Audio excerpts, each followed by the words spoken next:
Hi friends, எல்லாம் எப்படி இருக்கீங்க? ஆக்சுவலாக தம்ப்நெயிலே பார்த்துருப்பீங்க. என்னதான் நம்மகிட்ட பைக்கு, கார் எதுவும் இருந்தாலுமே ஃபேமிலின்னு வரப்போ ஃபேமிலிக்கு ஒரு ஸ்கூட்டி எடுக்கலாமே, ஒரு ஸ்கூட்டி ப்ரிஃபரன்ஸ் கண்டிப்பாக எல்லா ஃபேமிலியிலேயும் இருக்கும். அதே மாதிரி தான் உங்களுக்கு பட்ஜெட் செக்மெண்ட்டில் சூப்பரான ஸ்கூட்டி ஒன்று கொண்டு வந்திருக்கிறேன். அதோட ரிவ்யூ தான் பார்க்க போகிறோம். முக்கியமாக இது வந்து பைக் ரிவ்யூ கிடையாது, நான் பைக் ரிவ்யூவும் கிடையாது, யூசர் ரிவ்யூ. ஆல்ரெடி வாங்கியாச்சு, ஒரு ஃபஸ்ட் சர்வீஸ் முடிஞ்சிச்சு, 1500 கிலோமீட்டர் ஓட்டியாச்சு. இதில் எது எனக்கு ஸ்பெஷலாக தெரிஞ்சது, எனக்கு இதில் என்னென்ன கன்வீனியண்ட்டாக இருந்துச்சு, இது எனக்கு மெயினாக என்னென்ன யூஸ்ஃபுல்லாக இருந்துச்சு, இதோட ட்ராபேக்ஸ் எல்லாமே இந்த வீடியோவில் பார்க்க போகிறீங்க. வாங்க போய் பார்க்கலாம்.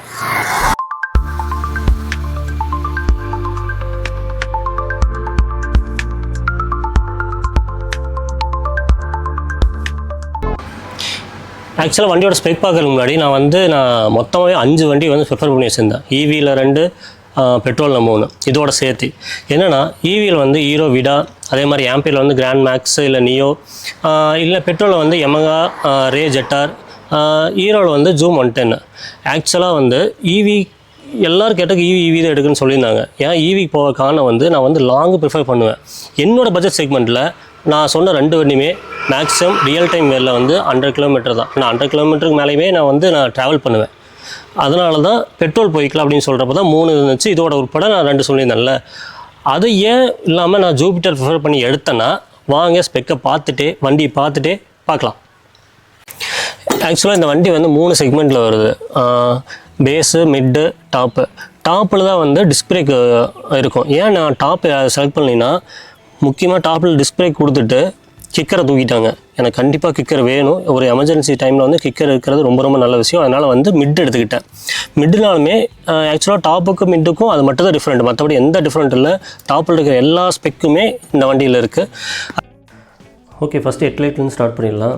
நல்ல விசிபிள் கொண்ட ஒரு எல்இடி தான் கொடுத்துருக்காங்க. அது மட்டும் இல்லாமல் இந்த வண்டியில் வந்து நார்மல் ஹாலஜன் பல்பே கிடையாதுங்க. முன்னாடி அந்த டிஆர்எல் மாதிரி இருக்கிற கனெக்டிங் லைட்டாக இருக்கட்டும், பின்னாடி இருக்கிறவங்க கனெக்டிங் லைட் கொடுத்துருப்பாங்க. ரோட் பர்சன் சூப்பராக இருக்கும், பார்க்குறதுக்கு கண்டிப்பாக ப்ரீமியம் லுக் தரணும்னு சொல்லலாம். Next storage. இந்த வண்டி நான் செலக்ட் பண்ணுறதுக்கு இது ஒன் ஆஃப் த மெயின் ரீசனுங்க. ஏன்னா 33 லிட்டரை வந்து அண்டர் சீட் ஸ்டோரேஜ் வந்து ப்ரொவைட் பண்ணியிருக்காங்க. 2 லிட்டர் வந்து க்ளவ் பாக்ஸ் வந்து ப்ரொவைட் பண்ணியிருக்காங்க.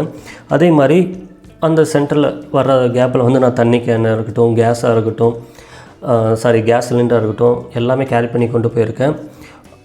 ஸ்டோரேஜ் வைஸில் எந்த காம்ப்ரமைஸும் பண்ணல, சூப்பராக ப்ரொவைட் பண்ணியிருக்காங்க.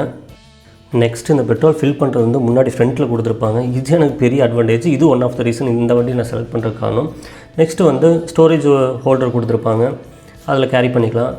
அதனால் வந்து பெட்ரோல் ஃபில் பண்ணுறது முன்னாடி கொடுத்தனால வந்து பெட்ரோல் டேங்க் வந்து கீழே ஃபுட் வைக்கிற இடத்துல இது பண்ணியிருக்காங்க. கிரவுண்ட் கிளியரன்ஸ் வந்து 163 mm வந்து கொடுத்துருக்காங்க. ஸ்பீட் பிரேக்கில் நான் பெரிய ஸ்பீட் பிரேக்கில் நான் வந்து ஓட்டியிருக்கேன், பட் எனக்கு தட்டலை. அந்தளவுக்கு நல்லாவே பண்ணியிருக்காங்க.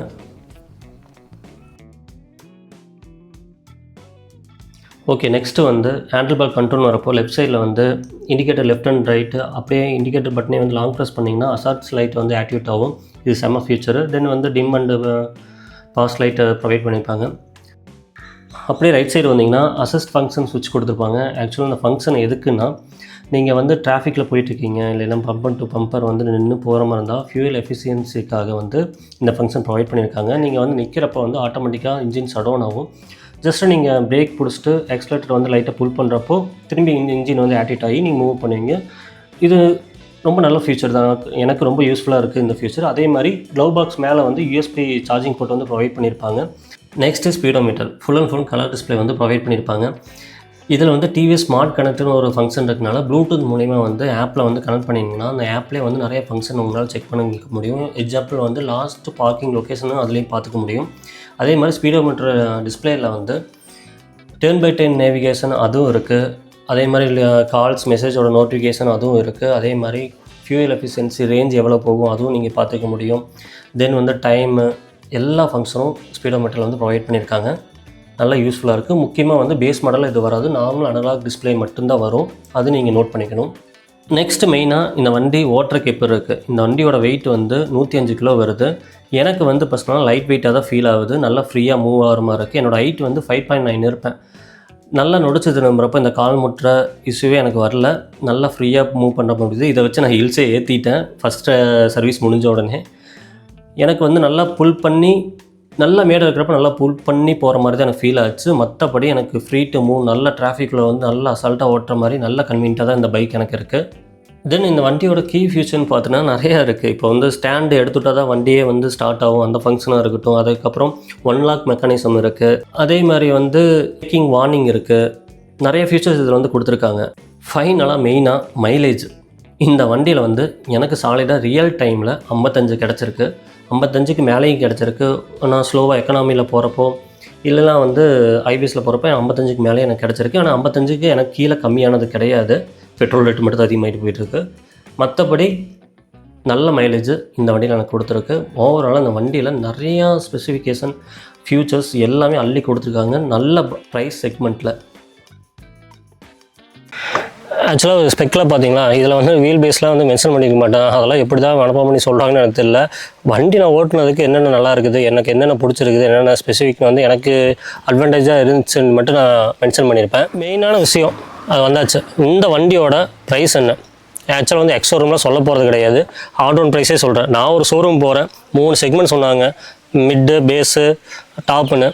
ஆன் ரோடு என்னென்ன எவ்வளோ வருதுன்னு சொல்கிறேன். இந்த வண்டி நான் எவ்வளோக்கு எடுத்தேன்னு சொல்கிறேன்.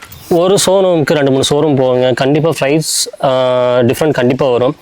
இந்த வண்டி பேஸ் ஒரு 98,000 இருந்துச்சுன்னா பேஸ் வேரியண்ட் வந்து ஆன் ரோட்லேயே உங்களுக்கு கிடச்சிரும். இந்த மிட் வேரியண்ட் வந்து நான் எடுத்தது வந்து ஆக்சுவலாக வந்து 1,12,000 ஆன் ரோடு ப்ரைஸ். எக்ஸ் ஷோரூமில் இல்லை, இந்த இதுதான். இப்போ 1,12,000 கொடுத்ததுக்கு எக்ஸ்ட்ரா ஃபிட்டிங்கு, பம்பரு, மேட்டு எல்லாம் வந்து ஃபிட் பண்ணி கொடுத்துட்டாங்க.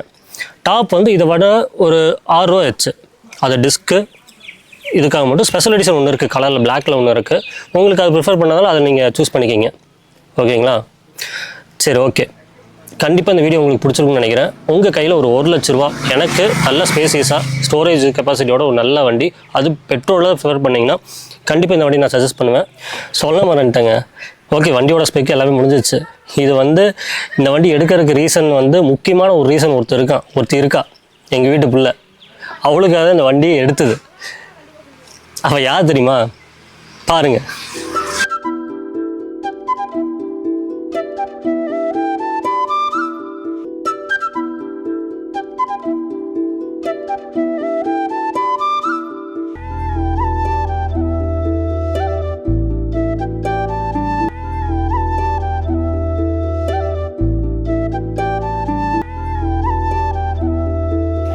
தென் எல்லாம் சொல்லுவீங்க, ஏன் ஸ்கூட்டிக்கு போகணும், ஏன் 2 வீலரே இருக்குது, ஃபேமிலி இது பண்ணிக்கலான்ட்டுன்னு.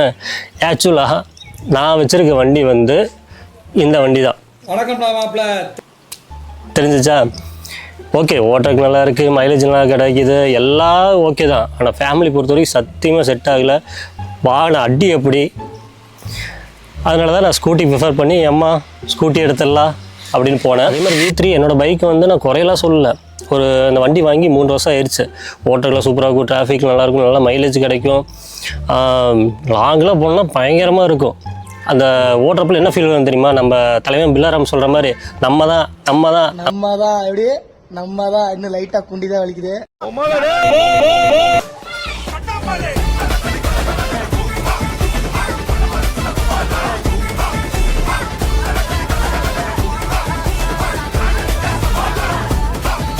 சீக்கிரம் நெக்ஸ்ட் கண்டென்ட் வீடியோவில் பார்க்கலாம். பாய்.